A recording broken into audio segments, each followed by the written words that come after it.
It's Patrik Hutzel from intensivecareathome.com, where we provide tailor-made solutions for long-term ventilated adults and children with tracheostomies, and where we also provide tailor-made solutions for hospitals and intensive care units whilst providing quality services for long-term ventilated adults and children with tracheostomies, otherwise medically complex patients at home, including Home TPN, home tracheostomy care for adults and children that are not ventilated but have a tracheostomy, as well as for adults and children that are not having a tracheostomy but are BIPAP and CPAP ventilated. And also we provide seizure management at home. So in today's video, I want to answer a fairly lengthy question from one of our readers and also clients, but I think it illustrates very much what a lot of families are going through in intensive care when they start to look at alternative options after they realize that intensive care can't really give them the outcomes that they want when it comes to a long-term stay. So let's read out the question from Morgan, who says, "Hi, Patrik. My mom has been in ICU after an emergency coronary artery bypass graft surgery at the end of August, and now we have been in hospital for over 4.5 months, or we have been in ICU for over 4.5 months. And now we are being presented with the only option as being hospice because she can't come off the ventilator and the tracheostomy. Before all of this, she had no prior health problems other than breast cancer 15 years ago, and she had chemo and radiation, and she recovered from that.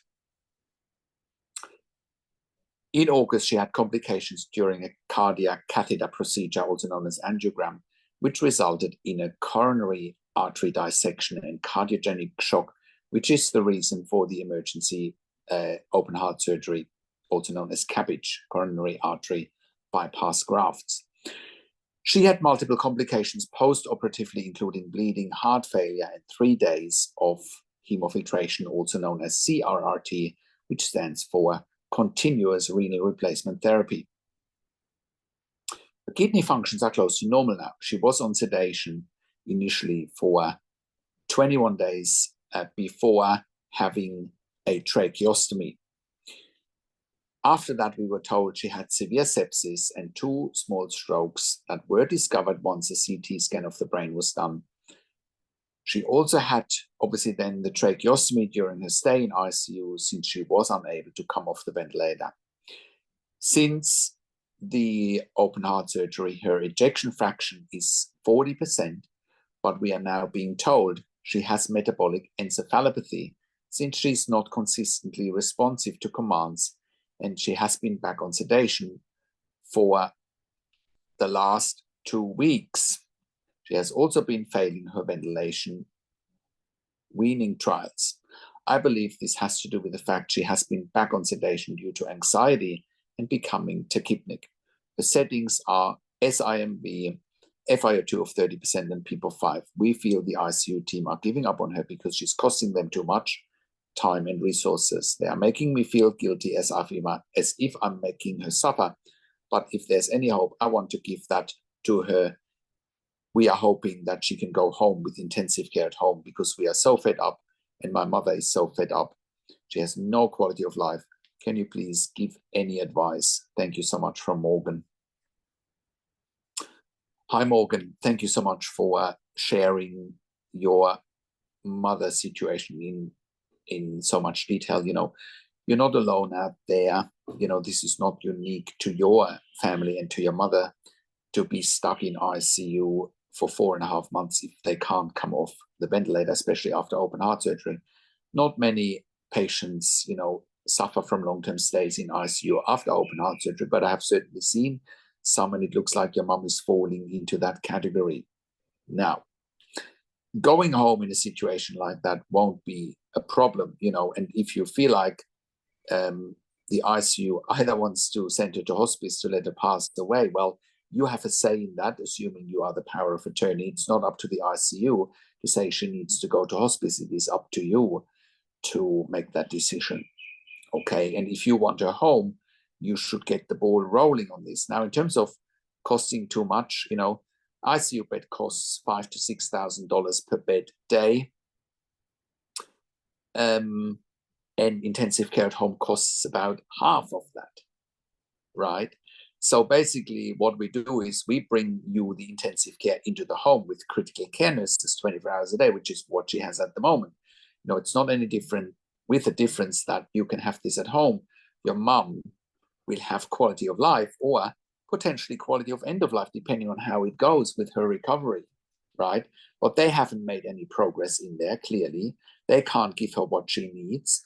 And the best answer they come up with is hospice. Well, the best answer to come up with, I believe, in your mum's situation is intensive care at home. That's a win-win situation. Your mum will improve her quality of life or potentially a quality of end of life, right? She will be in a family-friendly environment, right? She has the ICU coming into her home. She has critical care nurses coming into her home. You can stop, quote unquote, living in ICU. You will have a life back. You can concentrate on looking after your family while we are looking after your mum at home. Whoever's paying for the ICU bed at the moment, $5,000 to $6,000 per bed day, we can cut that to about 50% of the cost. So again, it's a win-win situation. And lastly, the intensive care needs the bed. The intensive care unit needs the bed. So it's a win-win all together, right? So everybody's winning here. So, let's continue the conversation and please reach out to us to make this happen.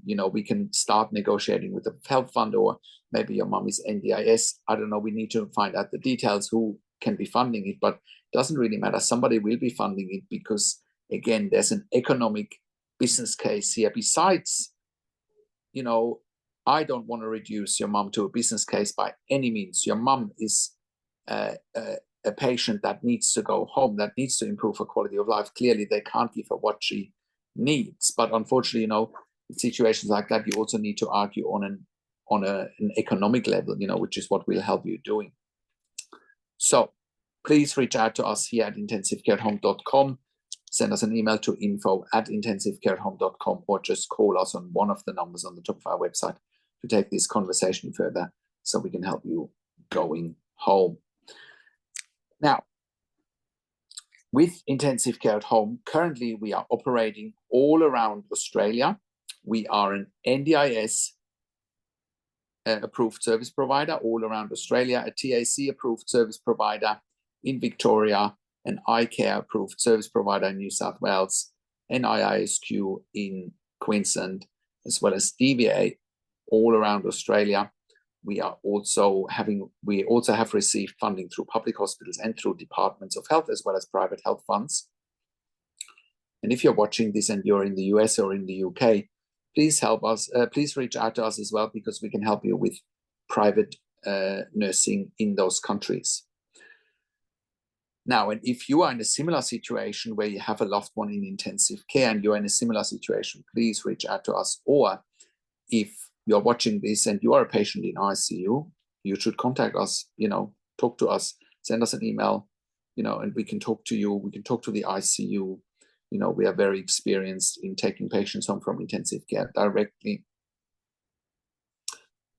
Furthermore, if you're at home already and you have insufficient support, you don't have staff, you're going back to hospital all the time because other providers can't keep you home because of your condition, because of the complexities of your condition, we want to hear from you. Our clients do not go back to hospital because we manage them at home. Otherwise, we wouldn't be in business.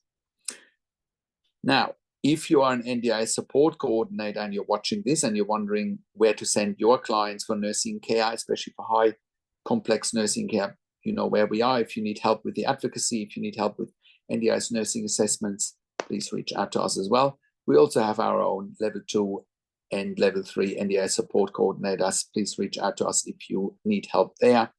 And if you are an intensive care nurse or a pediatric intensive care nurse or an ED nurse with a minimum of 2 years ICU, pediatric ICU or ED experience, and you're ideally having a critical care postgraduate qualification, please contact us as well. We are currently hiring ICU and pediatric ICU nurses and ED nurses for clients in Melbourne metropolitan area, Brisbane and Sydney, as well as in remote areas in Victoria, such as Bendigo, Warragul, as well as in Albury, Wodonga. We are also currently providing an ED bypass service for the Western Sydney local area health district. If your hospital needs an ED bypass service to take pressure off your emergency department, we can do the same for you. Please reach out if you're an emergency consultant, if you're a hospital executive watching this, and you want us to help you eliminate your bed blocks either in ICU on a respiratory ward or in ED. We're here to help you as well. And if you are an intensive care doctor, ICU specialist, you have any bed blocks in your ICU, please contact us. We can help you manage your exit blocks in ICU by eliminating long-term stays in ICU. And we can do that fast. Now,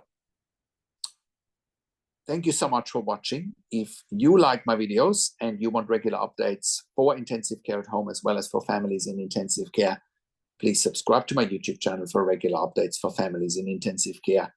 Click the like button, click the notification bell, share the video with your friends and families, and comment below what you want to see next or what questions and insights you have from this video. Thank you so much for watching. This is Patrik Hutzel from intensivecareathome.com, and I will talk to you in a few days. Take care for now.